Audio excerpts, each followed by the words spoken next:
ജീവന് കാവലിരിക്കുക? എത്ര കാലം? ചന്ദ്രശേഖരനെ പോലെ ജീവനും മറ്റൊന്നിനും ഭയമില്ലാത്ത ധീരന്മാർ എത്ര പേരുണ്ടാവും രാജ്യത്ത്?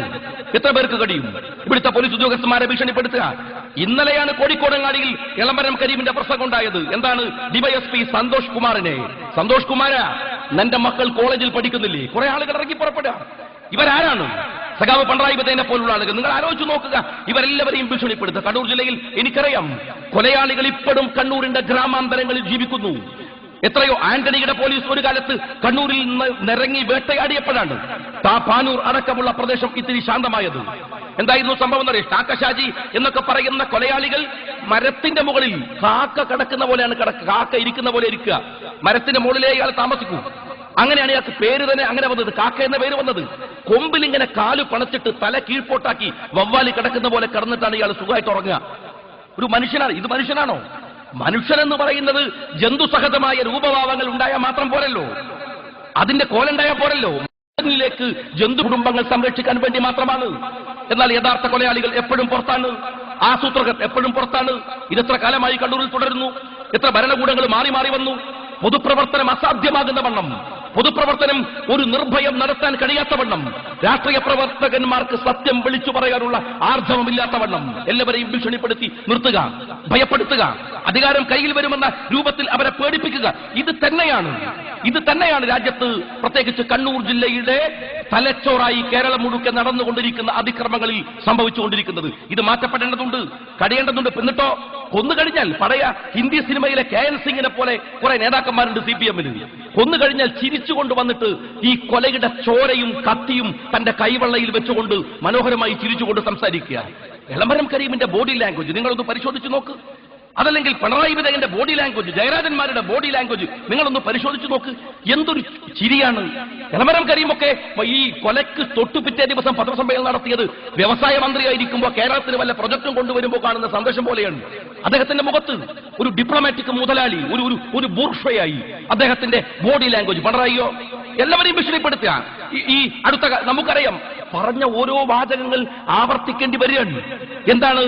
ഒരു നികൃഷ്ടജീവി എന്ന് വിളിച്ചു പിണറായി വിജയൻ, ഒരു പള്ളിയിലച്ഛനെ, നികൃഷ്ടജീവി, ഒരു ബിഷപ്പിനെ. അത് കഴിഞ്ഞപ്പോ കോഴിക്കോടാണ് ഒരു മുതിർന്ന പത്രപ്രവർത്തകരെ വിളിച്ചിട്ട് പറഞ്ഞു, എടോ ഗോപാലകൃഷ്ണ, കത്തി കണ്ടിട്ടുണ്ടോ? കത്തിയെക്കുറിച്ച് അറിയോ? പേടിപ്പിക്കുകയാണ് ആര്? പിണറായി വിജയൻ. പിന്നെയോ തിരുവഞ്ചൂർ രാധാകൃഷ്ണൻ, എടോ രാധാകൃഷ്ണ, ഡിവൈഎസ്പിയെ, എടോ സന്തോഷ് കുമാര. ഇയാൾ ആര്? ഈ പിണറായി വിജയൻ ആര്? ഇയാൾ CPM-ന്റെ സെക്രട്ടറിയാണ്. അയാൾ ഒരു പഞ്ചായത്ത് മെമ്പർ പോലുമല്ല വർത്തമാന കേരളത്തിൽ. ഞാൻ അയാളെക്കാൾ ഡെസിഗ്നേറ്റഡ് ആണ്, ഞാൻ ഒരു MLA ആണ്. ഇയാൾ ആരാണ്? ഇയാൾ വലിയ തമ്പുരാനാണെങ്കിൽ CPM-ന്റെ സെക്രട്ടറിയാണ്. അത് CPM-കാരോട് കാണിച്ചാൽ മതി, നാട്ടുകാരുടെ പെരടിക്കുകാരിട്ടല്ല പിണറായി ഗുണ്ടായിസം കാണിക്കേണ്ടത്. ഇയാൾ ആരാണ്? എല്ലാവരെയും വെല്ലുവിളിക്കാൻ കേരളം എന്ന് പറയുന്ന സാമ്രാജ്യത്തിലെ സുൽത്താനാണോ സഖാവ് പിണറായി വിജയൻ? ഇയാളുടെ ബോഡി ലാംഗ്വേജ്, ഇയാളുടെ രീതി. ഒരു കാര്യം പലപ്പോഴും സുരേന്ദ്രൻ പറഞ്ഞിട്ടുണ്ട്, മുസോളിനിയെ ഓർമ്മയുണ്ടോ പിണറായിക്ക്? വലിയ ധിക്കാരിയായിരുന്നു ലോകത്ത്. ആ മുസോളിനി അവസാനം സ്വന്തം കാമുകിയുടെ കൂടെ ആത്മഹത്യ ചെയ്യേണ്ടി വന്നു, ജീവിക്കാൻ വയ്യാഞ്ഞിട്ട്.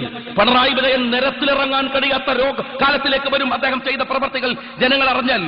എന്നിട്ട് ഇന്നലെ നമ്മളുടെ എളമരം കരീമിന്റെ സ്റ്റേറ്റ്മെന്റ് ഇന്ന് പത്രത്തിൽ വായിച്ചപ്പോൾ ഞാൻ ചിരിച്ചുപോയി. അയാൾ പറയാണ്, അന്തേരി സുരയുടെ മകളുടെ രണ്ടാമത്തെ മോളുടെ കല്യാണത്തിന് ഞങ്ങൾ പോകും. എന്നിട്ട് പറയാണ്, അന്തേരി സുര അറസ്റ്റ് ചെയ്യപ്പെട്ടത് ഒരു പൊളിറ്റിക്കൽ കേസിലാണ്.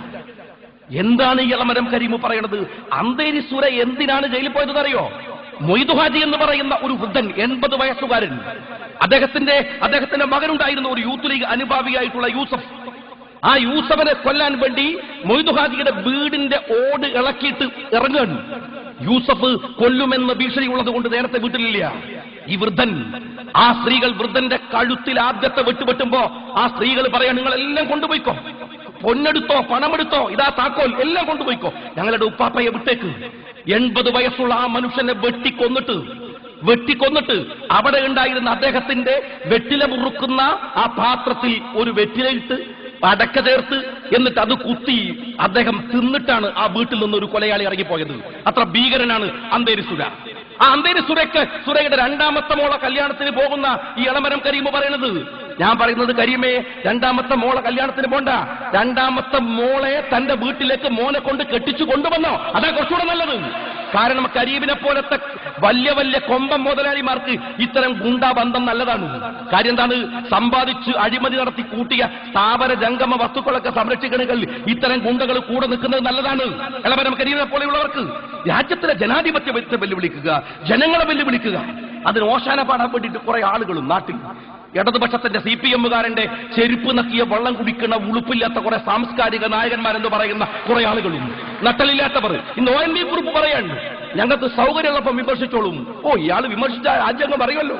സഖാ ONV, നിങ്ങൾ മനസ്സിലാക്കണം, നിങ്ങൾ CPM ഒരുപക്ഷെ നിങ്ങൾക്ക് പല ഫേവറും ചെയ്തിട്ടുണ്ടാവാം, എന്നാലും നിങ്ങൾ കവിതയിൽ പറയുന്ന മനുഷ്യത്വത്തിന്റെ ഒരു നേരിയ അംശം ജീവിതത്തിൽ ഉണ്ടാകുമെന്ന് ജനങ്ങൾ ധരിച്ചു പോയത് കൊണ്ട് പറഞ്ഞതാണ്.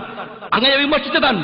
മുകുന്ദനെ പോലെയുള്ള ചെരുപ്പ് നക്കികൾ ഇത്തരം സാംസ്കാരിക നായകന്മാരെ തിരിച്ചറിയാൻ കൂടെ ഈ സമൂഹത്തിന് കഴിയണം എന്നാണ് ഞങ്ങൾ പറയുന്നത്. എന്തൊക്കെ എന്നിട്ട് പിണറായി അണികളെ പ്രകോപിപ്പിക്കുകയാണ്. എന്താ പ്രകോപിപ്പിക്കുന്നത്? നിങ്ങൾ തീപ്പന്തമാവണം. ആര് അണികളാവണം? മൂപ്പരാവൂല. മൂപ്പര് മുതലാളിമാരെ വീട്ടിൽ കിടന്നുറങ്ങല്ലേ? തീപ്പന്തം ആരാവണം? അണികളാവണം. അങ്ങ് കൂത്തുപറമ്പിലെ 5 രക്തസാക്ഷികൾ തീപ്പന്തമായിരുന്നു പിണറായി. ജീവിച്ചിരിക്കുന്ന പുഷ്പന്റെ അമ്മ പറഞ്ഞെന്താണെന്നറിയോ? എന്റെ മകന്റെ ഒരു നരങ്ങൾ കേൾക്കുമ്പോ ഓടിച്ചെന്നാൽ ഒരുപക്ഷെ ഈച്ച ഇരിക്കുന്നുണ്ടാവും മൂക്കിന്റെ മുകളിൽ, തട്ടാൻ വയ്യ, അവന്റെ കൈ പൊന്തൂല. ജീവിച്ചിരിക്കുന്ന കൂത്തുപറമ്പിലെ രക്തസാക്ഷിയാണ് പുഷ്പൻ. ആ പുഷ്പന് ഒരു തീപ്പന്തമായിരുന്നു. ആ പുഷ്പന്റെ കൈ പൊന്തൂല. ഞാൻ നിയമസഭയിൽ പറഞ്ഞു, കൈ പൊങ്ങാതിരിക്കുന്നത് ഭാഗ്യല്ലേ പിണറായി? കൈ എങ്ങാനും പൊന്തിയാൽ ആദ്യത്തെ അടി പിണറായിന്റെ ചെവിക്കുട്ടിത്തായിരിക്കും അല്ലേ? അതിനുശേഷമല്ലേ സ്വാശ്രയ സ്ഥാപനങ്ങൾ കേരളക്കരയിൽ മുഴുവൻ ഇയാൾ കൊണ്ടുവന്നത്? ആരാ തീപ്പന്തമാവേണ്ടത്? നിങ്ങൾ മനസ്സിലാക്കുക. നിങ്ങൾ ആരെയാണ് ഇവിടെ ഒരു രാഷ്ട്രീയ പാർട്ടി, എന്തെല്ലാം സംഘടനകൾ, എന്തെല്ലാം പേരിൽ